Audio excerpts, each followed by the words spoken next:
Je vous remercie, Monsieur le Président. Monsieur le Président, Messieurs les ministres, très chers collègues. Monsieur le ministre des Finances, en soustrayant les banques au droit commun, vous avez créé une véritable loi d'exception. C'est vrai que cette loi, elle est d'ordre communautaire, mais n'empêche que nous, en tant que représentants du peuple, nous devons pouvoir vous dire ce que nous en pensons et très sincèrement. Pourquoi j'ai dit que c'est une loi d'exception? 3 preuves, et vous l'avez dans le texte.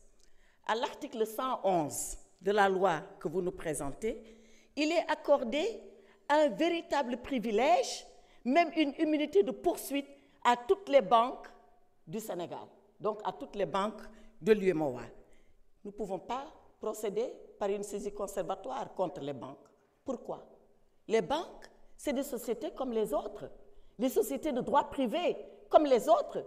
C'est comme les compagnies d'assurance. Oui, elles ont un agrément, mais ça n'en fait pas pour autant des sociétés particulières. Pourquoi ce que vous donnez aux banques, vous ne le donnez pas aux compagnies d'assurance? Voilà la dichotomie que je constate et cela n'est pas normal. On peut saisir toute société par décision du juge, mais la banque, non, on ne peut pas parce que seulement c'est la banque. Ce n'est pas normal et c'est à l'article 111. Deuxième exception de droit commun, c'est l'article 142, les articles 142 et suivants, sur les réclamations des clients. Monsieur le ministre, je suis sûre que vous avez lu Franz Kafka. Je suis sûre que vous avez lu Kafka.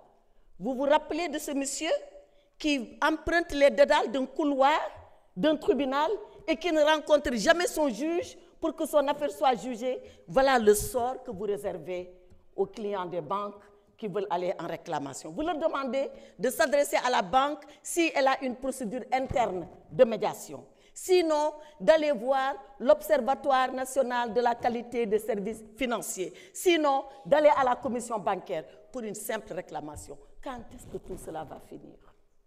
Quand est-ce que ce pauvre client, qui ne comprend rien à rien ou pas grand-chose, il va finir de voir enfin son droit restitué si vous lui mettez tous ces obstacles devant lui? Voilà ce que disent l'article 142 et les articles suivants de la loi que vous nous présentez.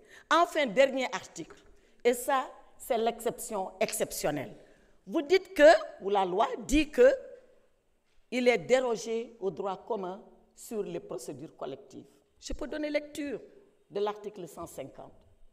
C'est-à-dire que, lorsque une banque est en cessation de paiement, qu'elle veut organiser un redressement judiciaire, il ne lui sera pas appliqué les dispositions de l'OHADA sur le redressement judiciaire et les procédures collectives. Voilà ce que dit la loi. C'est la raison pour laquelle je dis que les banques sont dans un régime d'exception et ce n'est pas normal. Ce n'est pas de votre faute, c'est le droit communautaire. Mais le droit communautaire, c'est quoi?